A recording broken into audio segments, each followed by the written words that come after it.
सोच के देखिए, अगर जुरासिक पार्क सिर्फ एक फिल्म ना होती, बल्कि हमारी असली दुनिया का हिस्सा होती। क्या हो अगर वुली मैमथ फिर से टंड्रा में दिख जाए, या डोडो बर्ड्स मॉरिशस के जंगलों में वापस उछलते नजर आए। हाँ, ये साइंस फिक्शन जैसा लगता है, लेकिन ये कहानी कल्पना नहीं, साइंस है, रियल साइंस। और हो सकता है आपके जीवन में ही ये सच बन जाए। लेकिन एक सवाल ये भी है, क्या ये प्रगति होगी या खतरा? चलिए, इस क्या हो अगर के सफर पे चलते हैं, जहां हम एक्सटिंक्ट स्पीसीज के पुनर्जन्म के पीछे छुपे साइंस, इमोशंस और कॉन्सिक्वेंसेस को समझेंगे। तो सबसे पहले, डी एक्सटिंक्शन होता क्या है?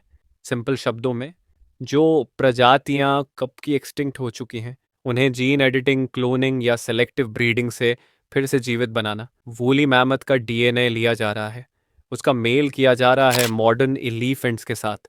क्रिस्पी जैसे टूल्स साइंटिस्ट्स को पावर दे रहे हैं एवोल्यूशन को उल्टा चलाने की। हम फ्यूचर का साइंस या कल का भूत? और हाँ, अगर आप सोच रहे हो कि क्या डायनासोर्स भी वापस आएंगे, तो जवाब है सिर्फ टॉयज और टी शर्ट्स पर। उनका डीएनए तो अब तक खाक हो चुका है। लेकिन सवाल ये है, क्यों लाएं एक्सटिंक्ट स्पीसीज को वापस? सबसे पहला रीजन है इकोसिस्टम बैलेंस। जैसे वुली मैमथ, जो टंड्रा के इकोसिस्टम को ठंडा और स्टेबल बनाता था। दूसरा रीजन साइंटिफिक क्यूरियोसिटी।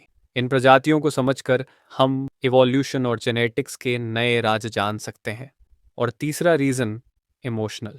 कई प्रजातियां इंसानों की वजह से एक्सटिंक्ट हुई हैं। Over hunting, pollution, habitat loss. तो क्या उन्हें वापस लाना हमारा मोरल फर्ज है? लेकिन हर पावरफुल टेक्नोलॉजी के साथ आता है एक बड़ा रिस्क। सोचिए, क्या एक एक्सटिंक्ट प्रजाति मॉडर्न दुनिया में जी पाएगी? क्या वो नए एनवायरनमेंट में एडजस्ट कर पाएगी, या वो किसी और स्पीसीज को एक्सटिंक्ट कर देगी? और सबसे खास बात, अगर किसी एक्सटिंक्ट स्पीसीज के साथ कोई प्राचीन वायरस भी वापस आ गया तो? एक इनविजिबल डेंजर जो साइंस फिक्शन से ज्यादा हॉरर लगता है। और सोचो, अगर डोडो वापस आके बर्गर खाने लग गया तो? मॉडर्न डाइट से तो शायद दूसरी बार भी एक्सटिंक्ट हो जाए। इकोलॉजिकल इम्बैलेंस, अनप्रिडिक्टेबल बिहेवियर और न्यू डिजीजेस, सब पॉसिबिलिटीज हैं। अब थोड़ा अपने देश की बात। इंडिया में भी कुछ रेयर स्पीसीज एक्सटिंक्ट हो चुकी हैं। जैसे इंडियन चीटा लास्ट बार 1950 में देखा गया। पिंक हेडेड टक 1949 के बाद नहीं दिखा।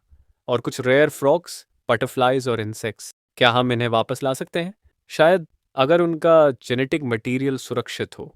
लेकिन सबसे बड़ा सवाल है, क्या हम उनके लिए सेफ और नेचुरल स्पेस प्रोवाइड कर पाएंगे? क्योंकि बिना एनवायरनमेंट के रेजरेक्शन भी सिर्फ एक शो पीस बन जाता है, साइंस रुकता नहीं। और डी एक्सटिंक्शन का फ्यूचर और भी एक्साइटिंग है। कंपनीज जैसे कोलोसल बायोसाइंसेस वुली मैमथ को 2027 तक टंड्रा में छोड़ने का प्लान बना रही हैं। लेकिन ये सब होने से पहले एक बड़ा सवाल है, क्या हम तैयार हैं? क्या एक्सटिंक्ट स्पीसीज का वापस आना हमारे लिए एक ब्लेसिंग होगा, या एक बायोलॉजिकल टाइम बॉम्ब? और अगर कल को निएंडरथल ह्यूमंस वापस आए, तो क्या हम उनके साथ को एग्जिस्ट कर पाएंगे, या फिर ये इवोल्यूशन का वॉर बन जाएगा? तो डी एक्सटिंक्शन एक साइंस मार्वल है, लेकिन साथ ही एक मॉरल और इकोलॉजिकल चैलेंज भी।